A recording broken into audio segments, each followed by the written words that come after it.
What's up, everybody? Welcome to the Stack. I'm Alex, responsible one. Oh, you don't need to say those words ever again. Just say Alex.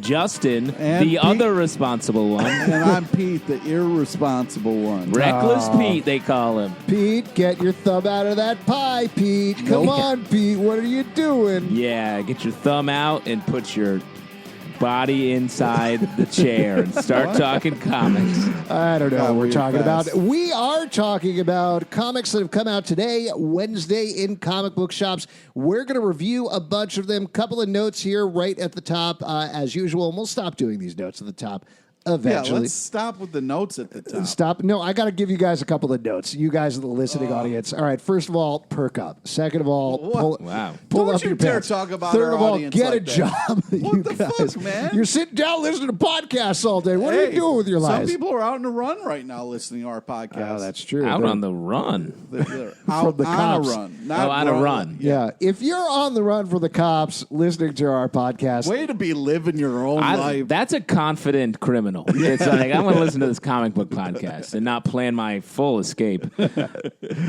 So a couple of things that we should let you guys know. There is a transcript version of the podcast that rolls out either simultaneously with the podcast or soon after if you prefer to read your podcast or if you are hearing impaired in any way. Also, we should mention that there is a separate Stack podcast for this that you can subscribe to. It rolls out in the regular Comic Book Club live feed with our live show. But if you want to subscribe separately, if you want to rate it separately, you certainly can there. We're going to get to a couple of your user comments at the end of the show. If you guys do want to leave us a comment on iTunes on either feed, we'll read it here on the show and respond to you guys right there. We love to hear from you guys. We do. We do. We love it. In person, especially when we're at our homes or on a vacation, if you can find us. What are you what? inviting people to do right now? I want people to come visit us. Like, Pete, you're going on a trip next weekend. I think people should come find you. Yeah, where are you going, Pete? Let them know where they can find you. I'm going to be in Philly. All right, that's it. The target's in Philly. See if you can track him down. Follow the trail of broken cookies. Yes, everyone knows about Pete's cookie addiction now. Yes. He's a cookie crook. Well, something is killing Pete, but also from Boom Studios, Something is Killing the Children. #1 came out today. This is a big advanced hit. A lot of people are predicting this might be the next big comic book, the next big breakout comic book. It's by James Tynion IV, who wrote some of our favorite series here on the show. Yep. But this is an original horror concept. Curious to hear what you guys think about it. Do you think it's worth the hype? Do you think it's beyond the hype? What is your take? Well, I think it's Only comment on the hype, not the actual book itself. Never. We don't review comics anymore. We review hype. Hype is good. Good last page reveal on the hype. I think it's a very solid book. I didn't know about any of this hype stuff. Well, but I mean, one of our guests talked about it on literally the last live show. cool, And said it was really hyped. Well, I'm happy for the hype. just He's a great writer. Okay. But I just read it as a really solid book. They're just making the statement that monsters are real, which is bold. It's a bold statement. That's most of comics, I would argue. You also know it's not a documentary, right? What? The book. It's not. No. It's not all true. Some of it's true. There are people; those do exist. Yeah, All right. cities, children. I like this a lot. I don't know about leading up to the hype. It's hard to figure that out after the first issue. This is really like just the very beginning. You're just assembling the Well, characters some in this issues town. you can tell, like Murder Falcon, first issue, you know it was going to be maybe one of the best comics of all time. Sure. But I do love all the ingredients that are here. It's horrifying. The characters are super interesting and different. And the blonde girl that we see on the flip phone, she's very interesting. I would say that, if anything, is probably the thing that backs up the hype, because the art in this book is fabulous across the board. The character designs are great. The eventual monster reveals are great as well. But it really is this main character who, to get into spoilers here, there's a kid at a sleepover. He's telling a story about a scary monster he saw. Then we flip forward, and something, per the title, has been killing all the children in the town. We don't know what. We eventually find out what that is through this woman that it's pretty easy to figure out she is a traveling monster hunter, a la Buffy the Vampire Slayer, other characters like that. How did you know that about her? Because of the... She stumbles out of the woods with 2 blades, sees a girl in a wagon with no arms who's like, did you take care of it? She's like, sure. Okay, I'll go to this next town. I'm on my way. So all of that, I think, was like pretty clear setup, right? 100%. I thought it was the chip on the side of her head that made you think that. No, that's another mystery that we have to unfold as we go further into the series. I'm intrigued by the idea that she's talking to someone else or a larger organization. That to me feels like sort of a non-horror story element that being introduced here, which I thought was a nice little tease or twist. It feels like a cross between Buffy and Attack on Titan to me at this point, that we're very early going. Yeah. It's also... the point that I wanted to make is I think the design of that main character in particular is the thing that's going to make this book go long term. And I know that's a weird thing to focus on, but it is something like that it feels like a fresh new character. It feels like a fresh new look. It's very iconic instantly, and I think that's cool to see. But it's also kind of sad because that girl definitely doesn't have a childhood. Like, she's working a full-time job killing monsters, you know? Yeah, something is killing the children, but something killed her childhood. Yeah. Oh, wow. That's the real... Jobs. Don't get them, guys. Jobs. The real horror. Yeah. The real monster here is Is a your job. argument that if you take a job, you don't have a childhood? When did you start working? I started working very early. First job? First job was paper route. Wow. Oh, yeah. What a male paper girl. Yeah. What about you? My first job? Yeah. Working at the computer lab at the library. Wow. Is there anything possibly that could be more on brand than you saying that? Were you changing vacuum tubes back in the first fucking computer? Yeah, we didn't actually even have a library. It was just a computer the size of a library. Wow. Wow, that's great. Yeah, you were able to take out 1 page of a book.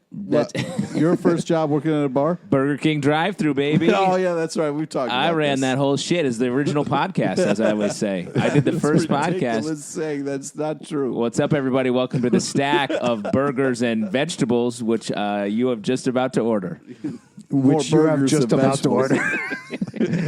Oh, I was hitting the head with a shovel as a child, and that's why I often don't make any sense. This book is very good. Yes. Definitely recommend picking it up, regardless of the hype or not.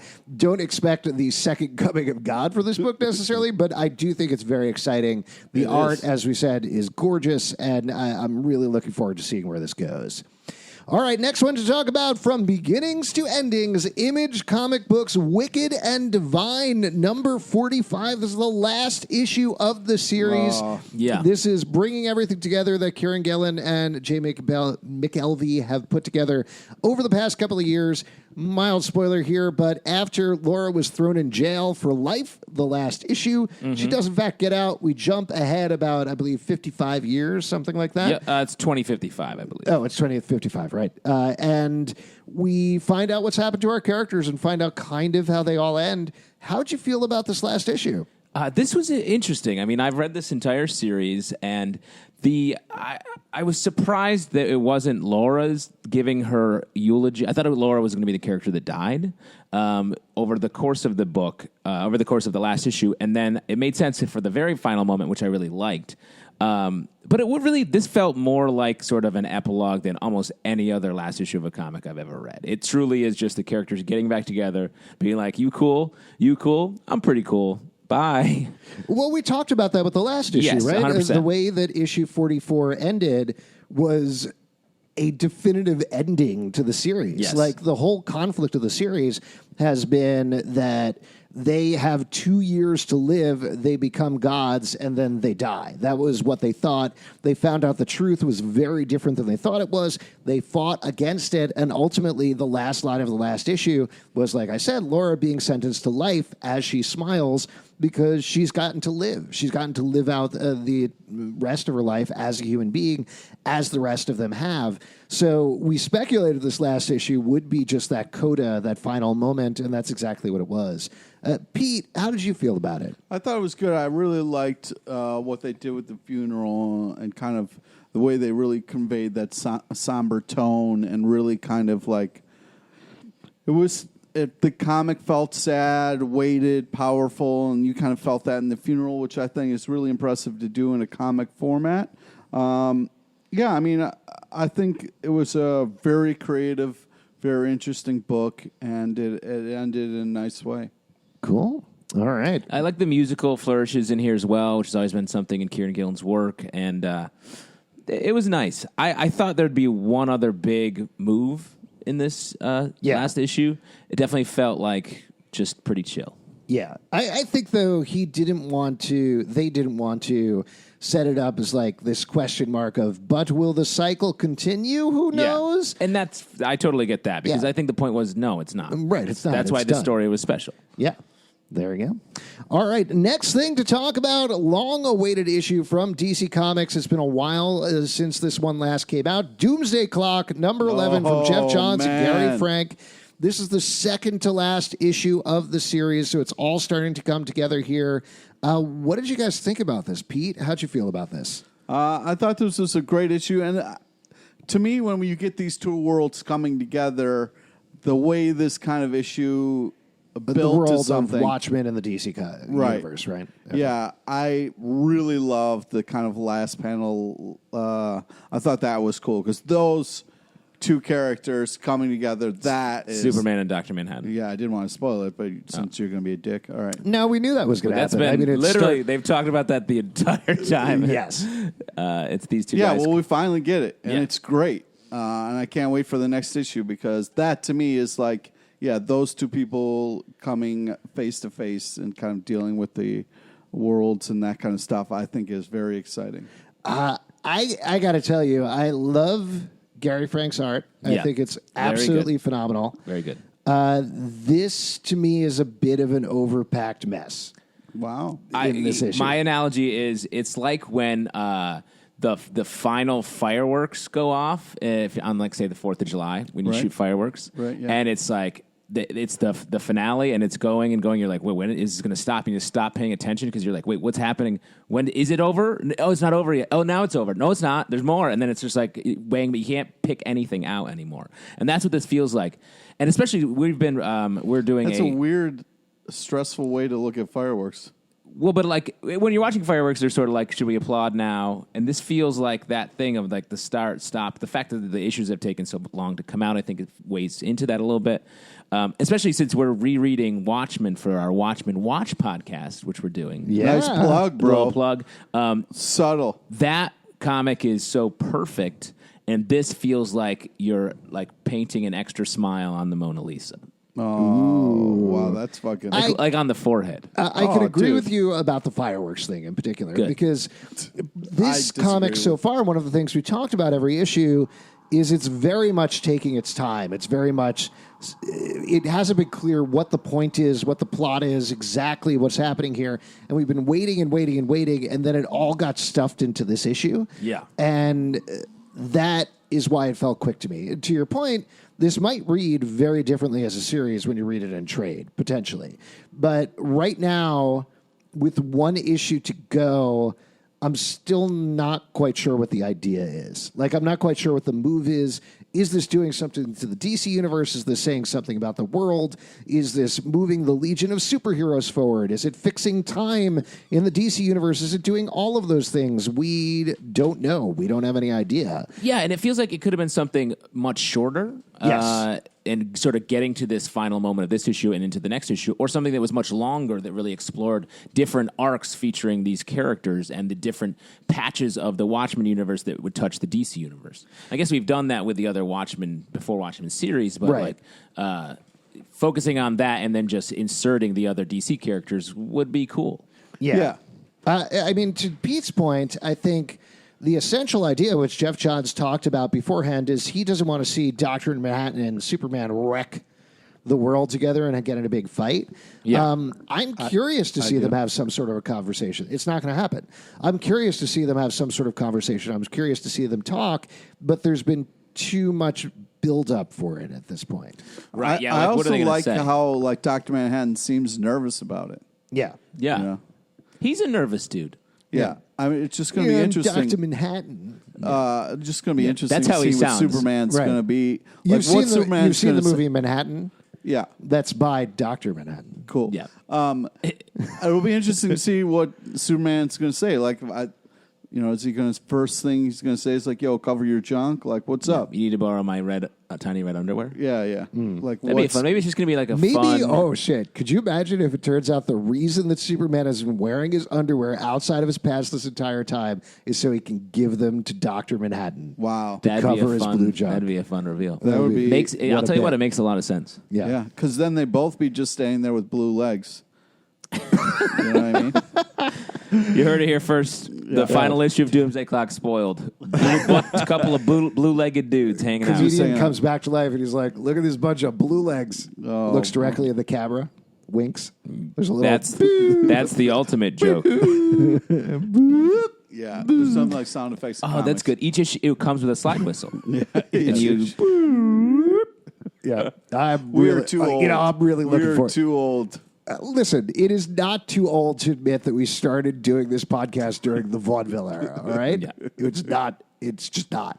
It's not. I'm not old. I would like to go on the record to say I disagree with you guys only in your About slide whistles or what in particular? about fireworks. Okay. How you watch fireworks and want it to end so quickly. I'm not saying I want it to end. You're It's like, oh just- God, when's this going to end? Is this the ending? Is this the ending? No, it's more the finale is like there's too You can much always going tell on. when the end of the fireworks show is happening. Not true. I feel like the end of the fireworks show, the thing that's annoying to me is they're like, oh, here's a firework. Here's a firework. Oh, here's two fireworks. Oh, this one looks like a heart. This is a star. And they get to the end, they're like, ah, shit, let them all go. And it's just like, That's what I'm saying. No, Too that's much. great. What do you Too mean much. too much? calm down. What? There's no art Yeah. That's the to whole it. point of the I like that fireworks. 1 minute It's ago you- all going off and it's beautiful and amazing. 1 and minute it's ago, you were like, "I'm not old," and you were like, "Fireworks are too whiz-bangy for me."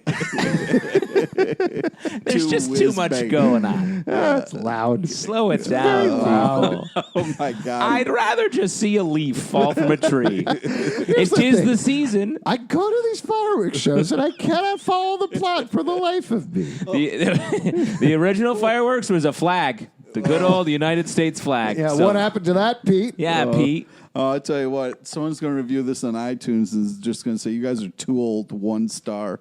Oh, no. Or 5 stars. Listen, yeah, 5 stars. I also am old. 5 stars. All right, let's move on to something that will not be quite as contentious. House of X, number 4 from Oh, my Marvel God. Comics. Now, Pete and I had you were not here for this. That's true. Pete and I had quite a sit down last week. We talked about House of X. We talked about Powers 10 or whatever. I still don't want to call it that.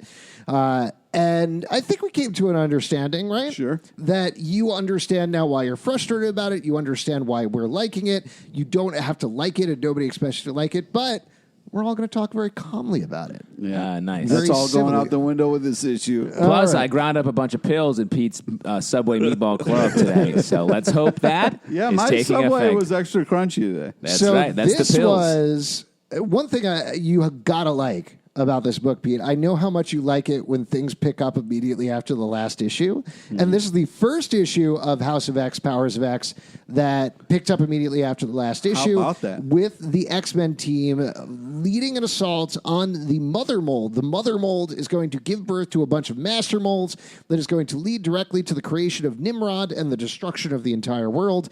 They're trying to stop that before it happens. And when we last left them, they all exploded. Exploded? Explode. Is that Spanish for explode? No, it's kind of like internet for explode. Oh, No, okay. that's the language, the Krakoan language. Yes, Oh, correct. my I bad. speak it because my best friend is Cipher. Yep. So Cool. You guys that's must where we have pick fun up. together. And this issue, again, if you could get past your feelings, Pete, while I was reading this, I kept thinking, this is a great issue for Pete because this is nonstop action the entire Great time. action. And barely interrupted by word pages. They're Yep. mostly left for the end. It's all picture pages. I thought, once again, It started with some word pages. awesome issue. Awesome Such issue. a good issue. Come on, Pete. Cyclops says that Wolverine is the bravest man he's ever known. Right. What a that's like calling you a know brave what's man. great? You know what's great is the fact that Cyclops, one of the great leaders of the X-Men, if you can hear my quotation marks, Can't hear is such a great leader. He just watches as Wolverine dies. What a great leader that is! Hey, thanks for Well, doing hold the on, job hold that I on. should be For you doing. over I'm the just history of our podcast, Pete, have been very upset about how Wolverine died. Wait, was it Wolverine? No, it was the Punisher died. Never mind. My point is not good. He doesn't like when Wolverine dies either. So your point stands. Okay. Cyclops was not leading this mission. Professor X was. Wait. No, I figured it out. What's worse, Pete? The Punisher being killed by Daken or Wolverine being killed by the Sun? Because I think Wolverine getting killed by the Sun is pretty cool. Cool way to go out. That's pretty cool. I plan on going out that way. If I was going to kill Wolverine... No, just skin cancer. But still... Go to the beach twice. Yeah, exactly. Still, Sun got By the way, me, I want to just say, like Wolverine. very cool, very young thing to say, Justin. I had a melanoma when I was 19, so it's very fresh to have light skin cancer. Did I bring down the room? Just a little bit. Just the light skin cancer. Yeah, I'm fine. You got skin cancer? Take it easy. It's light. This is just a little kiss. This issue is so good. Okay, wait, before you guys start sucking this freaking comic off with all the love, can we talk about... Too late, Pete. All right, first off... We're already we have a comic... up to halfway into our cheeks. Where a bunch of people died, but we don't know why. We don't know what they were fighting for. We don't know what time period this was taking place in. No, we know all of this stuff. Yeah, this is present day. This is House of X, which is taking place in quote-unquote present day. We know why. The Master Mold is going to make all these... Nimrod. No, basically, we're getting to Nimrod. We know here. some guy in a helmet looks like a lollipop who goes by Professor. Told them that, like, hey, listen, Are you doing a bit right now? Show me the diploma.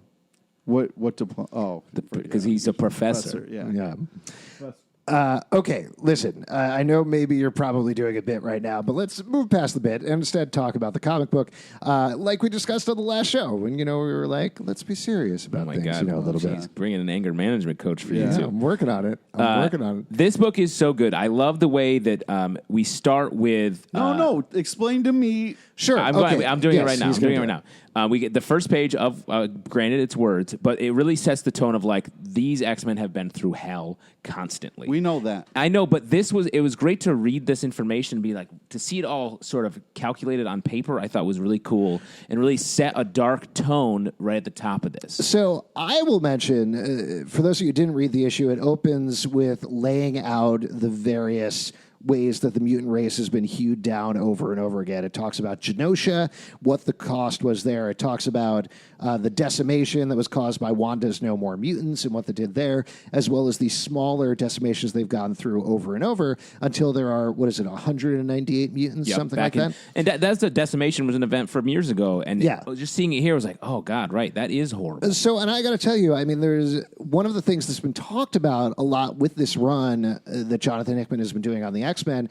is how a lot of minority groups can read themselves in things. I will say, as a Jew reading this was a very hard page to read. Right. I mean, the very clear thing that they did with Genosha is they killed 16 million mutants, which is exactly the number of Jews that were killed in the Holocaust. So that's what they're calling back there. But reading that, it hits you in the gut very hard when you're reading that sort of thing. And to your point, on the comic book superhero end, it sets the stakes of what they're doing very well. Yes. Because they are down to 198 mutants at this point, and if they lose this, they lose everything. It's an existential crisis for them, which we're used to the X-Men facing, but the fact that we start seeing the members die right out of the gate, Archangel and Husk are dead, and you're like, I like Husk. And we didn't even see, she dies off panel.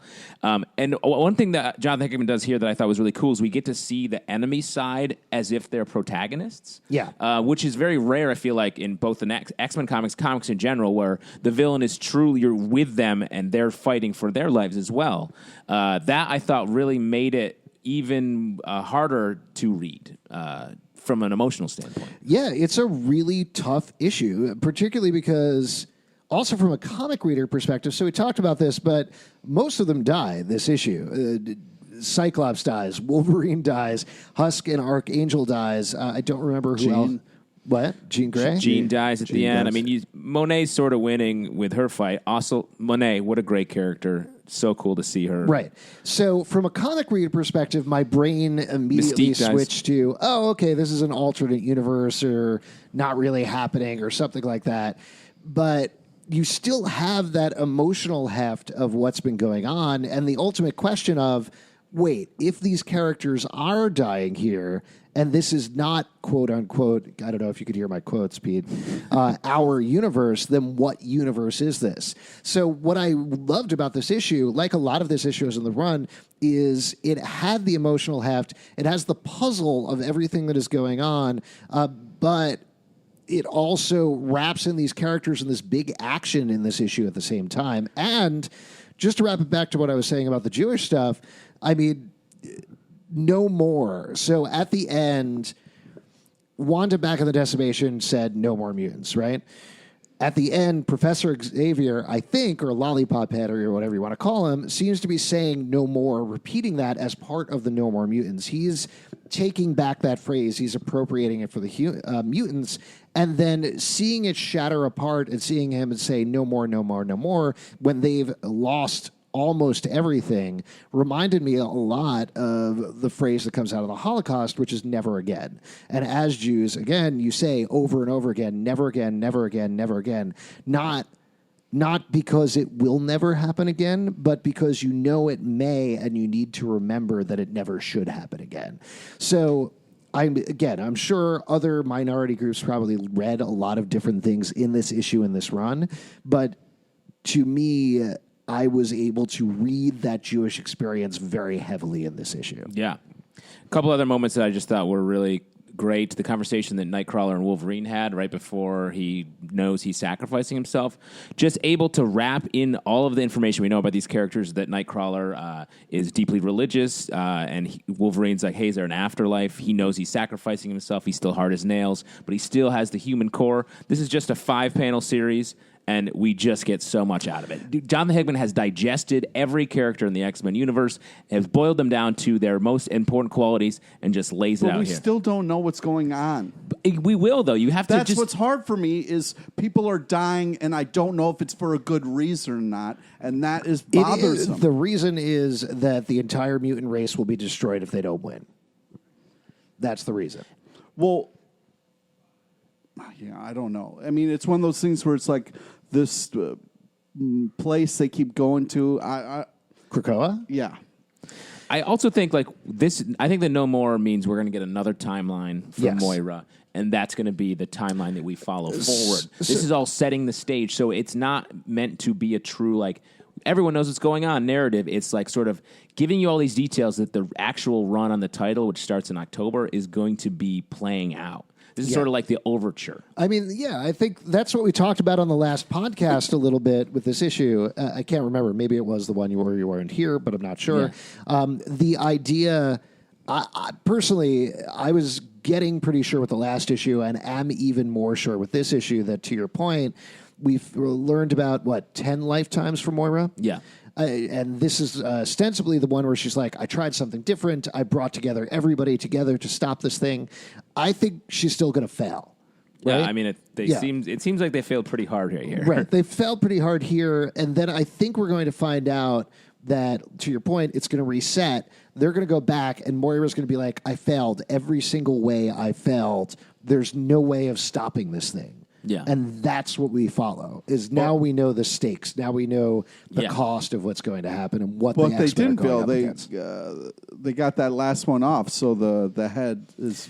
I don't know. It came online, so it makes me feel like they failed, to Alex's point. It did fall into the sun, but I think we have 2 more issues of this series to go before the reboot, the full launch. So I think we're going to get the play out of that. We're going to see that other bad things happen. And what we've never really seen an X-Men team deal with a loss this bad. Like all the core, not all of them, but most of the core mutants here that we followed for the last, 70 years or whatever, 60 years.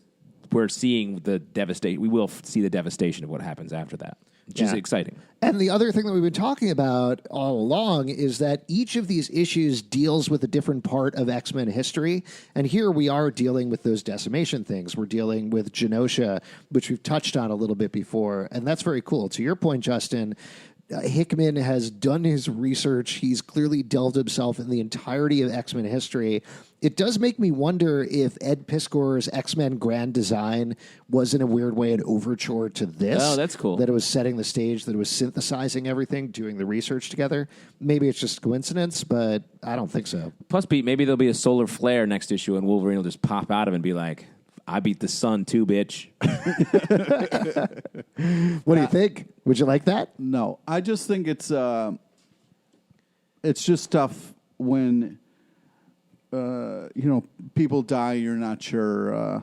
Wolverine is definitely dead forever, but the rest of them I'm not sure about. Cool. Yeah. Yeah. What do you think about that, Pete? Yeah, that's great. I would love nothing more. I'm glad that Cyclops' punk ass died, though. That was off screen. There was just a spray of blood. What probably happened was the person shot him. You saw his visor come off. So shot him. His visor was like, pew, and the bullet bounced off and back into the bad lady. And Cyclops was like, now I can see, and I'm a cool dude. Yeah. I'm the coolest dude because Wolverine died in the sun. Yeah.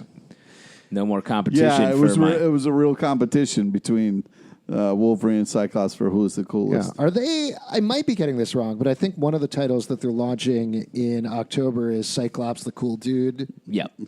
And there's also Wolverine is dead in the sun. Yeah. Then there's also they're doing 2 Wolverine books. I'm glad you guys are having fun. Wolverine as long as you guys are having fun. Wolverine Sucks issue number 1 is going to be a real big seller. Yeah. Go Home Canadian Man is going to be one. That's very offensive. Yeah. It's about Wolverine. All right, let's move on to something else from Image Comics. Pretty Deadly, The Rat, number 1. This is bringing back Kelly Sue DeConnick and Emma Rios' series in a new time era. We get to see them in sort of, I think it's 1920s? Is it 20s? Sure. Hollywood? Yes. There's some old Hollywood whatever stuff. it is, it's old-timey Hollywood. We get to investigate a new supernatural mystery type thing here. It's probably vaudeville times, right in your wheelhouse. All right, buddy. Listen, I had a nice time in vaudeville. Yeah. And then the time was over. Yeah. And I retired to Florida. You invented pie in the face, right? Throwing a pie. Most people ate pies before. Yeah, he was like, I was trying to eat a pie, but I didn't know how to do it. And they're like, that's funny. That's funny. This series is gorgeous, first of all. I know Kelly Sue is a fantastic writer, but Emma Rios' art is so stupendous in every single issue of this. I love it. What did you guys think about this issue? It's so poetic, both in the writing and the art. The combination of which is just like such a really nice... Well.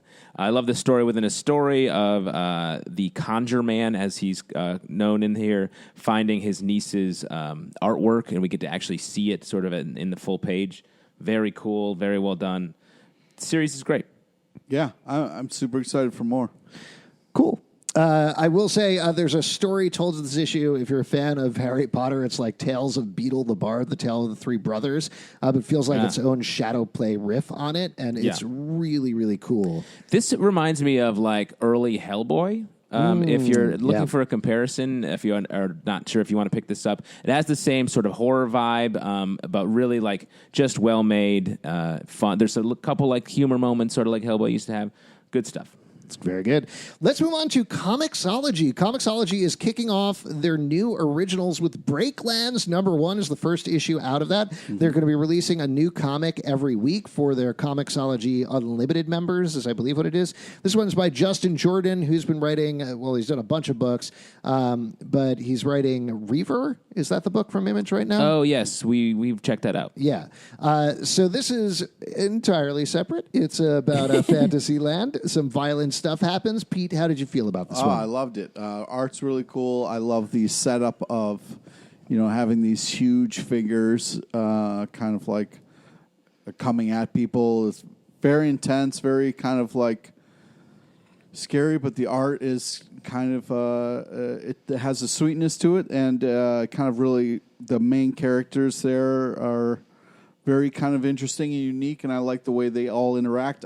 I think it's a great issue. I'm excited for more, and I feel like they did a good job of like leaving you hanging and wanting more. Yeah, you love a spine torn out, and that's what we got here, right? Yeah, I mean, there's nothing like it. This reminded me a lot of a show I loved, Avatar: The Last Airbender. Oh, yeah. This feels like sort of spiritually in the same area, and that's fun. Yeah, I really enjoy this as well. He tends to put his influences right in the back matter and kind of just throws together like, yeah, there's a bunch of things that I wanted to throw together and see what happens. Would that be fun? And one of the big things he talks about is he always felt like they were kind of tame in terms of how they use the Force in Star Wars. So he wanted to amp that up a bunch, and that's definitely what plays out here, mixed with Avatar and Princess Mononoke and other that's things. the references he cites are Princess Mononoke meets Akira plus Mad Max divided by Star Wars. Wow. Great. That's It's cool. super fun. That's math I like to do. Yeah, that's some good math right there. So definitely pick that up on Comixology. Next one from Marvel Comics, Alpha Flight, True North, #1. Man, Speaking of cool Canadians, Yeah, I love Canadians. what's this look you're going to be? yeah, You love Alpha Flight. I love Alpha Flight. I love Alpha Flight. Yeah, I love Alpha Flight. I was just up by Canada. I was near. I was a stone's throw from Canada. Yeah, Did you were. meet Shaman? I saw some, definitely some sort Vindicator? of... Yep, I met the gang. I saw a short bald man. Sasquatch? Definitely Puck. Puck? Yeah, definitely Nomura? Puck. Yeah, the whole North Star? gang. The whole gang was there. Aurora? And there was a Wendigo, Guardian? which makes a lot Did of I already sense. say Guardian? Yep, but Okay. there's that's easily to mistake. Great. Department H? Yep, everyone's favorite thing, Department H, fun headquarters. I thought this was great. I was really So surprised by good. this. Every Yeah. story was good. Oh my God. I thought this was, we were talking about this a little on the Patreon Slack. People were like, oh, it's probably like a Lost Tales of Alpha Flight type thing. Nope. No, it was totally, this is where they are now. We're going to move them forward. And honestly, every story I weirdly came to it like, all right, prove it. Yeah. And felt like, oh, they're not going to delve into the emotional journeys of these characters. It's just going to be a little bit of a lark. But no, they dug in there. Yeah. Each of the stories is very dark, which is one of the and things it was that weird people- because they were doing it with like light things. Like Puck has been buried, but he is like sharing his soul. It's At a really, beach, you mean? Yeah, In a fun way, not dead, not buried in a grave. Yeah, this one of the things that I always really liked about Alpha Flight that people forget about it. They look at it as like, it's the Avengers but Canadian, so they're probably nice or something. The end. Yeah. It was always really dark and fucked up. Like all of the stuff with Department H, there's always terrible things going on there at the same time. That's something they work in here. Like you said, there's a great story with Puck and Nomura that gets into their characters. The first one with Snowbird and who's the other character with Snowbird? Shaman. It's Shaman. Also ties into a bit of Snowbird's history that I haven't thought about in decades, probably. I love this. I love the way I loved it too. As I said, like the way they paint Canada as this really mystical place where a bunch of crazy shit happens. I love that. Well, and another thing that I thought was great that was clearly so purposeful from the Puck story is every single Alpha Flight story or whatever anybody likes an Alpha Flight story, it's like, here we are in the snowy wasteland. Yeah. And that's not all Canada is. So There are beaches. There's beaches. So they clearly were like, no, we're going to set a story at a beach. We're going to show off part of Canada. We get to see Fat Cobra from Iron Fist fame in here. And the last story I thought was just truly like a horror story, like a comic book horror story without any gore or anything, just an emotional horror story. It was great. If you have never read Alpha Flight and you always kind of pushed it to the side as that other team, read the first 12 issues by John Byrne, which are phenomenal and ended one of the most heartbreaking twists I've ever read in comics. They're great. Absolutely great. Fantastic. Definitely pick up this issue, too. Yeah, definitely pick up Moving this on to DC Comics, Harley Quinn and Poison Ivy #1. This is picking up right after Heroes in Crisis. Poison Ivy died. She came back to life. She's not quite right. And now Harley and Ivy are on the road to try to figure her stuff out. I thought this was a fun lark. What'd you guys think about this book? Yeah, fun first issue. I love these two together. It's great to see them together without having to deal with a bunch of like Batman stuff. Like them alone is fun. Yeah, and it ties into a little thing that they kind of threw in with Swamp Thing continuity, I believe, in the Justice League Dark annual, which I thought was very neat and surprising, but made a lot of sense in terms of the villain for the series. Pete, what do you think about this? Yeah, I think it's fun having them team up and be in their own little world, and it's fun to see Harley care about people. I think sometimes when Harley is drawn or written, she's crazy, or she's always attached to the Joker, or there's always something with Joker. So it's nice to have her own wants and needs and still be Harley and try to care for her friend, which is very sweet. But then we kind of get a new villain reveal, and kind of Poison Ivy keeps kind of curling up into a ball, and as you do. Yeah, as when you come back from death, you curl up into the ball a little bit. Yeah. Fetal position. Yeah. I enjoyed this. So if you're fans of the character, definitely check that out. Moving on to a super advanced review coming out September 25th from Valiant Comics. No spoilers. Bloodshot, #1 from Hackin' Tim Seeley. Yeah. /Tim Seeley. Pete, as a resident violence fan, curious to hear what you thought about this. Oh, it was so glorious. Yeah, glory, like gory, glorious, and nobody. Okay. Anyways, that would have been hard to get because it's a different word. Yep. But wait, were you saying gory is? Well, I was. Yeah, I didn't want to say it like that. I wanted. Yeah. It's always good when you're making a pun to not actually say it. Yeah, exactly. Just imply it. Keep Don't it real say secret. it. It's the jokes you don't say that people laugh the hardest at. Yeah, exactly. Yeah, I believe that. That's what I learned in vaudeville.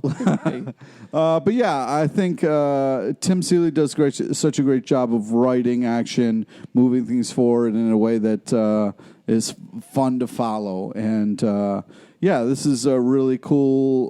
It's nice to see him have fun with Bloodsport. Wow. Bloodshot. I'm going to move to Justin and get his opinions on this. Yeah. Great choice. Pete, by the way, is slowly sinking down into his chair. I think was it not getting upset about Wolverine dying in the sun that made you curl into a ball? Yeah, exactly. Okay. Great. Plus, I was doing like a Van Damme, blood sport. that was also you're not making any sense. I think I'm killing it. Maybe you should send out a lexicon. Not killing it, being killed. Yeah, that's it. Being killed. Okay. This is fun. We talked on the show a couple shows ago with some Valiant folks who were talking about Bloodshot and how Bloodshot's fun again. And this very much feels that way. Bloodshot's out there. He has a very Deadpool vibe to him. Yeah. He's but it's not too annoying. It's, Do you know what this feels like? The 90s action movie Bloodshot? Yeah. Mm-hmm. Super fun. Like, there's... I believe it was Jeff Lemire who was writing Bloodshot for a good long while. Very interesting, very introspective, super dark take on the character. Lots of time travel and moving to the future and the little dark realms of hell and other things like that. But this is basically like, nah, man, he's got nanites. He can be whoever he wants. Let's blow some shit up. Yeah. It feels like an image book from the 90s. Absolutely. In the comic book realm. And super fun. And Tim Seeley is exactly the right person to be writing something like that. He's a fun guy. It's great.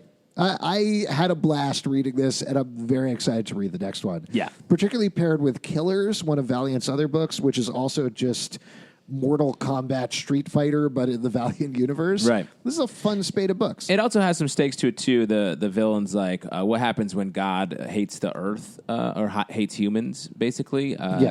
That's a cool sort of underlying base that I think. Yeah, I'm sure we'll get deeper as it goes on, but as a first issue, it's literally explosive, and I enjoyed it. Yeah. Let's move on to Legion of Superheroes Millennium #1 from DC Comics. Is the first part of a 2-issue.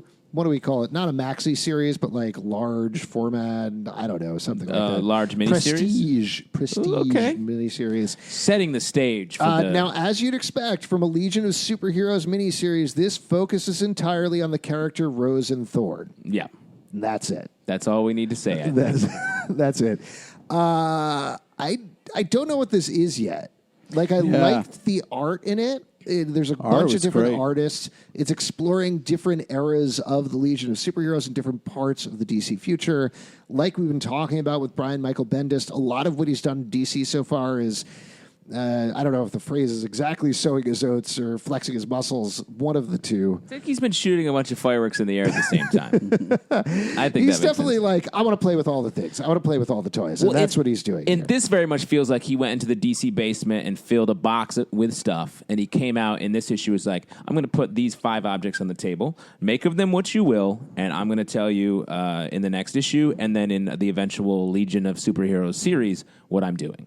And that's cool. I think that's a good way to go about it. Bendis seems like a good writer to deal with the many voices of the Legion of Superheroes. I love the Legion, especially the Legionnaires run from back in the 90s, which we talk about a lot. So I'm down with this. It was nice to see a Legion book start with the full context of the DC future. Like, I feel like most Legion relaunches, it's like they just jump to the future and we see what's happening. A Superman family character goes to the future and they move from there. This is like walking us through it, and it gave it so much more context, which I thought was cool. I agree with you on that. I think it's going to read very well when you read both of the issues. Right. As a fan of Legion of Superheroes as well, reading this issue, when it started off with the idea of Rose and Thorn, she's a little bit in the future. What we find out in this issue is she's essentially immortal. She doesn't know why. She doesn't know exactly what's going on.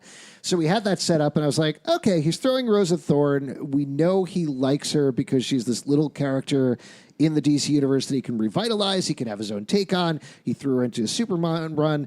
Okay, we told the first part of the story. Here comes the Legion of Superheroes. And I sat back, and then you get the second part. It was like, okay, we're still focusing on Rose and Thorn. Okay, I get it. We're building up to the Legion of Superheroes. Here we go.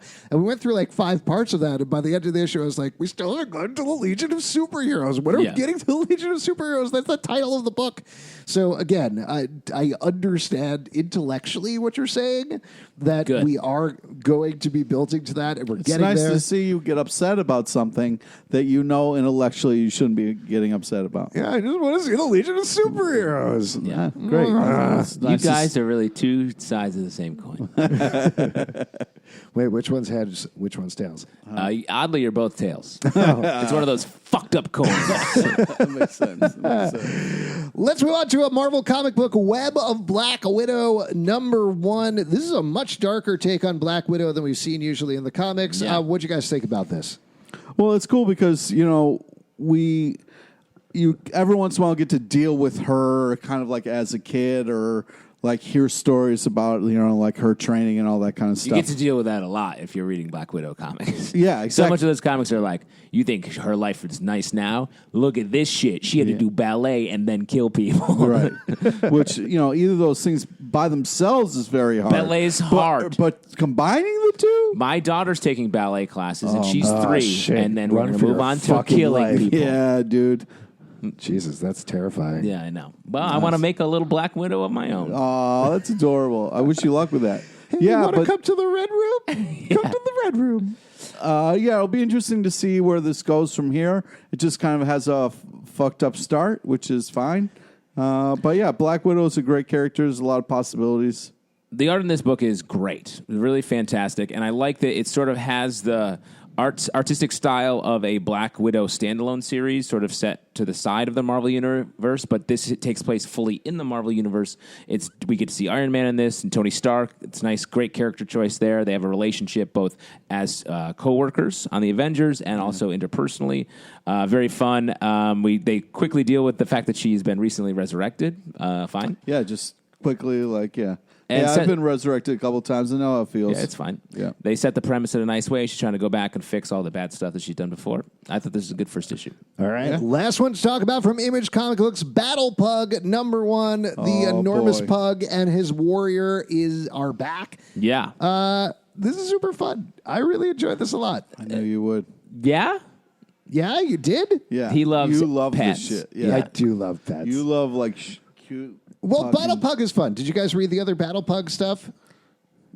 Yes. Long pause, definitely a yes. Not a yes. That's a no. You never read Battlepug? This is very violent. It's a big dog. You like that stuff as No, well. I think this is great. It's fun, irreverent. It's a little topical. There's some references to very what I topical. think is a political figure. Yes. Wait, which one? Santa Claus?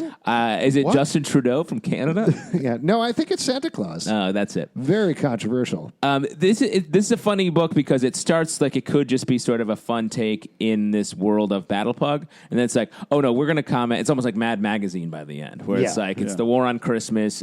Donald Trump is like the bad guy. There's Vladimir Putin turns into a bear when he gets his hands cut off. Yeah, I think Mad Magazine is a very good touchstone for it. It definitely feels like it's not quite as satirical as Gru even or anything like that, but it's definitely going for that bent. It's funny, it's fun, it's silly, but it's sort of having a fantasy, actual fantasy story giant at the same pugs, time. So everybody Giant wins. pugs. Everybody loves a big pug. Yep. Yeah. Yeah. I live with pugs Do you? downstairs my house. Yeah, that's true. Do they battle?